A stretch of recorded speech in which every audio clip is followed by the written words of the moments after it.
মাগুরা পৌর এলাকার প্রাণকেন্দ্রে অবস্থিত শেখ রাসেল পৌর পার্ক এখন সাজেক ভ্যালির আদলে সাজানো হয়েছে। এই পার্কটি গড়ে উঠেছে কুমার নদীর পাড়ে পার্নন্দলী ও লক্ষ্মীকান্তর এলাকার মাঝে, যা পৌরসভার কাছে নদীমাতৃক পরিবেশ সৃষ্টি করেছে। পার্কের চারপাশ থেকে কুমার নদীর ঠান্ডা এবং নির্মল বাতাস আসে। সন্ধ্যাবেলায় ঢেউ পেটানো ছন্দ আর হালকা হাওয়া এক মনোরম পরিবেশ তৈরি করে। পূর্বে অবহেলিত এই পার্ক এখন ফেসবুক, টিকটক এবং ইউটিউবে একটি ভাইরাল লোকেশন হয়ে দাঁড়িয়েছে। অনেকেই মাগুরার সাজেক নামে ট্যাগ ব্যবহার করছেন, যা স্থানীয় ও বাইরের পর্যটকদের মাঝে ব্যাপক সাড়া ফেলেছে। পার্কটির সৌন্দর্যবর্ধন ও আধুনিকায়নের মাধ্যমে এক ভিন্নধর্মী পরিবেশ সৃষ্টি করা হয়েছে, যা যেন সাজেকের পাহাড়ি আবহাওয়া মনে করিয়ে দেয়।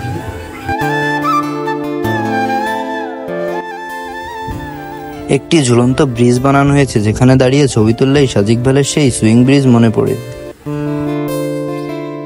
পার্কে প্রতিদিন শত শত মানুষ ঘুরতে আসছেন। অনেকে বলছেন সাজেক যাওয়ার সামর্থ্য না থাকলেও এখানে এসে কিছুটা হলেও সেই স্বাদ মেটানো যায়। পর্যটকদের জন্য আলাদা করে ফটো স্পট, বসার জায়গা এবং ছোট কফি কর্নারও তৈরি করা হয়েছে। এটি এখন সবচেয়ে ট্রেন্ডি ফটো স্পট। সকালে গেলে পাবেন কুয়াশার স্বাদ, বিকেলে পাবেন আলো ছায়ার রোমান্স এবং সন্ধ্যায় এক রঙিন সাজেক। তাই সাজেক যেতে না পারলেও মন খারাপের কিছু নেই। মাগুরাতে আছে ছোট্ট এক টুকরো সাজেক। শহরের কোলাহলে একটু শান্তি, ছবি আর নির্মল বাতাস পেতে চাইলে মাগুরার শেখ রাসেল পৌর পার্কে একবার ঘুরে আসুন, মুগ্ধ হবেন নিশ্চিত। এক পাশে কুমার নদ এবং অন্য পাশে একটি খাল থেকে এটি ঘেরা। নদীর তীর, তাই প্রাকৃতিক বাতাস, ঢেউ আর জলজ আকর্ষণ রয়েছে। একবার গেলেই মনে হবে শহরের মধ্যে সাজেক ঘুরে এলাম।